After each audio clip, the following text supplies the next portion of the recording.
तरीके से हमने वो करना है। पहली बात तो ये है कि वज़ीर आला है, लास्ट टाइम भी जब कैबिनेट बन रही थी उस वक्त भी अली अमीन साहब ने मुलाकात की थी, खान साहब से कंसल्ट किया था और इसके बाद वज़रा की अपॉइंटमेंट हुई थी। इसी मरतबा भी वो वज़ीर आला है, खान साहब ने उनको कहा है कि आप अपनी टीम आप बना लें, लेकिन डिस्कस करना बड़ा ज़रूरी है। खान साहब के साथ बड़ी पार्टी है, बहुत सारे लोग हैं और हमारे लिए सारे MPAs जो है मोहतरम है और हम चाहते हैं कि जितने भी MNAs है वो MPAs है हमारे, हम उनको एकमोडेट करें और उनकी पोटेंशियल को देखते हुए उनको कैबिनेट में ले लें। इसलिए खान साहब के साथ मुलाकात बहुत ज़रूरी है, लेकिन फॉर सम रीजंस अगर मुलाकात नहीं होती तो फिर ये भी हमने फैसला किया है कि इंशाल्लाह ताला 8-10 वज़रा की फिर हम एक शार्ट कैबिनेट अनाउंस करेंगे इंशाल्लाह, और बाकी कैबिनेट में फिर एक्सटेंशन तब होगी जब खान साहब के साथ हमारी मुलाकात होगी। ये बताइएगा खान साहब, ये बताइएगा वो वापस कर दी गई। देखिए मुझे ये मालूम नहीं है कि कितनी गाड़ियां दी गई थी, लेकिन ये जरूर मालूम है कि ये जो गाड़ियां दी गई थी वो शायद UN की पहले इस्तेमाल में कोई गाड़ियां थी जिसपे KPK की हुकूमत ने यह समझा है, और मेरा ख्याल है उनके एक्सपर्ट्स ने ज़रूर ये कहा होगा कि उनकी जो रिक्वायरमेंट है या पुलिस की जो इस्तेदाद बढ़ाने के लिए हम अपनी गाड़ियां जो प्रोवाइड करते हैं ये उसकी कैपेबिलिटी वो नहीं थी, इसलिए उन्होंने ये फैसला किया कि हम इसको वापस करेंगे। मैं ज़रूर ये रिक्वेस्ट करूँगा कि देखिए टेररिज्म के खिलाफ जो नेशनल एक्शन पॉइंट बने थे वो 14 नेशनल एक्शन पॉइंट, जो मैं बार बार कह रहा हूँ कि नेशनल एक्शन प्लान पे अमल दरामद होने चाहिए, उसमें से एक ये भी था कि इस्तेदाद हम बढ़ाएंगे दहशतगर्दी के खिलाफ। उसमें वफाकी हुकूमत ने ये भी रखा था कि वफाकी हुकूमत सूबों को जो खासकर मर्ज एरिया के बारे में लिखा था कि वहाँ रिफॉर्म्स भी लेके आएंगे, वो पैसों के मद में जितने पैसे हैं वो भी हम देंगे। मैं कहूँगा ये ज़रूर ये भी हुकूमत की जिम्मेदारी है वफाकी हुकूमत की कि वो बेहतरीन गाड़ियाँ उनको प्रोवाइड करे और उनकी इस्तेदाद बढ़ाने में सूबाई हुकूमत का हेल्प करे, क्योंकि बॉर्डर पे जो टेररिज्म है उसको रोकना वफाकी हुकूमत की जिम्मेदारी है, अंदर लॉ एंड ऑर्डर सिचुएशन है फिर सूबाई हुकूमत की जिम्मेदारी है। और दहशतगर्दी की सियासत ना हो, दहशतगर्दी के मिलजुल करके अमल दरामद हो तो सुबह भी हम अपने इस्तेदाद बढ़ाएगा और सूबाई आप कह रहे हैं कि अंदरूनी मामलात पर जो है वो सूबा मुदाखलत करता है, लेकिन अब सूबा मैं ये नहीं कह रहा हूँ सूबे की जिम्मेदारी है, मैं ये कह रहा हूँ अंदरूनी मामलात में सूबे की जिम्मेदारी है। अब सूबे के चीफ मिनिस्टर कह रहे हैं कि अफगानिस्तान के जो अफगानी बाशिंदे हैं उनको रातों रात नहीं निकाला जाए। वफाकी हुकूमत की जो पॉलिसियों पे अभी से जो है वो रोड़े अटकाए जा रहे हैं, उनको वापस नहीं, सामने सामने पाकिस्तान के ऊपर अटैक होता है, हमला होता है और पाकिस्तान जवाबी कार्रवाई भी करता है। एक प्लेट एक फार्म पे दोनों नहीं नजर नहीं। देखिए एक फार्म पे जहां तक अफगानिस्तान की पॉलिसी वो बड़ी पॉलिसी बड़ी क्लियर है कि जो अफगानी है वहाँ उनके लिए जाने का प्रोग्राम हमने सिर्फ ये लास्ट टाइम खान साहब ने यही ऐलान किया था कि उनको टाइम फ्रेम दे दे और उनको बेइज्जत करके यहाँ से ना निकाले, रातों रात ना निकाले। उनका टाइम फ्रेम ऐसा हो कि वो इज्जत एहतराम के साथ जाए। वो हमारे पड़ोसी है और पड़ोसी को हम चेंज नहीं कर सकते और पड़ोसियों के साथ हमेशा अच्छे ताल्लुकात है। वो लोग जो यहाँ 30-40 साल रहे, हम चाहते हैं वो वापस भी जाए तो इज्जत के साथ जाए, और वो वहाँ जाते हो वापस तो वो हमारे लिए खतरा न हो। और सूबाई हुकूमत ने बड़ा ऐलान किया है कि इवन अफगानिस्तान की तरफ से अगर कोई खतरा हो तो फिर भी हम पाकिस्तान के साथ है, पाकिस्तानी हम है और पाकिस्तान से हम है और हमसे पाकिस्तान है। पाकिस्तान कर रहे हैं मुल्क के अंदर, देखिए दहशतगर्दी पे नो कम्प्रोमाइज है। जो मुल्क के अंदर दहशतगर्दी करे पाकिस्तान के खिलाफ, चाहे अंदर हो वो भी नहीं दहशतगर्दी होनी चाहिए, और पाकिस्तान के खिलाफ कोई भी जमीन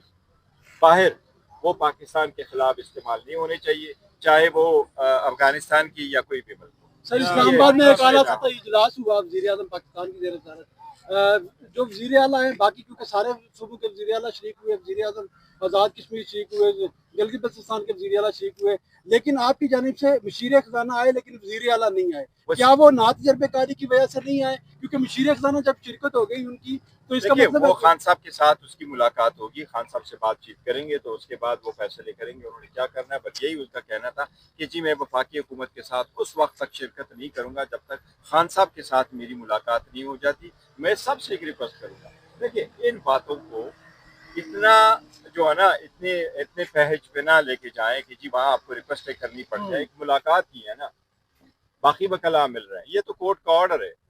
नवाज शरीफ साहब के दौर में तो सारे लोग मिलते थे ना, लोग तो लंदन भी जाते थे, वहां भी मुलाकातें होती थी, जरदारी साहब से मुलाकात होती रही, बेनजीर बीबी साहब के साथ मुलाकात होती रही है। तो एक लीडर के साथ मुलाकात न कराना इसका तो कोई लॉजिक समझ नहीं आ रहा।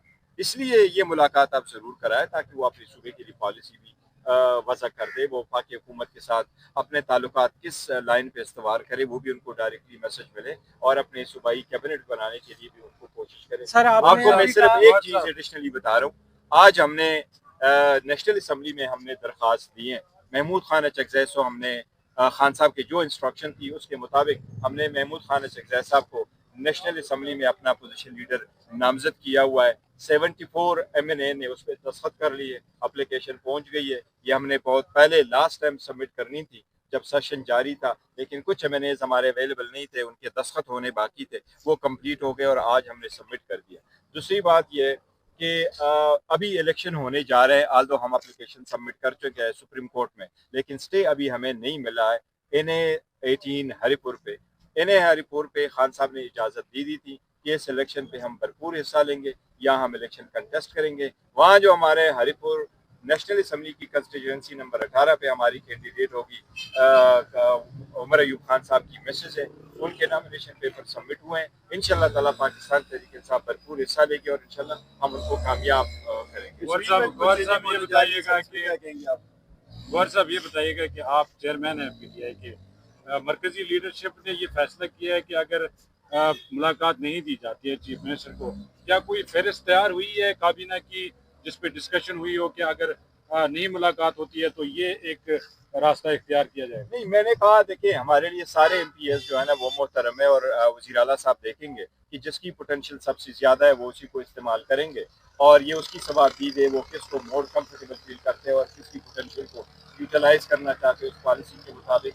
लेकिन वो 1-2 दिन में इंशाल्लाह कल की और हाई कोर्ट में है केस है, उसने बुलाया हुआ है। उम्मीद है कि शायद मुलाकात की इजाज़त मिल जाए और उनकी मुलाकात हो जाए। अगर मुलाकात नहीं होती तो ऑब्वियसली सूबे को तो बगैर कैबिनेट के नहीं छोड़ सकते, कैबिनेट के लिए इंशाल्लाह फिर फौरन कश्मीर के अंदर कुछ चेंजिंग होना सुन रही हैं, अफवाहें चल रही हैं, तो क्या आप भी उनका हिस्सा होंगे? देखिए कश्मीर में तो हुकूमत अभी मुद्दत पूरा करने जा रही है और जून में उनके इलेक्शन ड्यूज हैं, जबकि नवंबर में GB में इलेक्शन ड्यूज है। सारे साल ऐसे ही गुजर रहे हैं। GB के इलेक्शन का वो वहाँ जो करने जा रहे हैं उसका तो थोड़ा पता है, लेकिन कश्मीर का इलेक्शन का भी नहीं पता। देखिए ज़रूरी नहीं होता असम्बली अपनी मुद्दत पूरी करे, असम्बली मुद्दत ना पूरी करे, 6 महीने पहले आपने इलेक्शन कराने, लेकिन जो भी होगा इंशाल्लाह ताला पाकिस्तान तहरीक इंसाफ भरपूर शिरकत करेगी। वो तो कभी पूरी नहीं करते। सर पाकिस्तान बार के इलेक्शन होने जा रहे हैं सर, उसके लिहाज से आप क्या कहना चाहेंगे कि PTI कितनी पावर में आपको नजर आती है? आप मोस्टली इलेक्शन हारते चले जा रहे हैं, इसमें आपका क्या कलीदी रोल होगा सर? देखिए जो सुप्रीम कोर्ट बार एसोसिएशन के इलेक्शन हुए हैं और बाकी 400 वोट से हारना हमारे लिए बड़ा कंसर्न का मैटर है और बड़ा दुख हुआ है इस बात पे। खासकर जो मेजर वो थे स्टेशंस थे वहाँ हारना और हम देख रहे हैं उसको सीरियसली देख रहे हैं कि क्यों कर हमारे कैंडिडेट जो हारे हैं। और लेकिन ये पार्टी बेस नहीं होता, इसमें सारे लोगों को शामिल करना होता है। प्रोफेशनल ग्रुप हमेशा ऐसे ही करता है। अभी यकम को इलेक्शन हो रहे हैं बार काउंसिलों के, पूरे पंजाब और KP के सब बार काउंसिल के। मुझे उम्मीद है इंशाल्लाह ताला ILAP और प्रोफेशनल ग्रुप जो है ना इंशाल्लाह ताला कामयाबी हासिल। Thank you so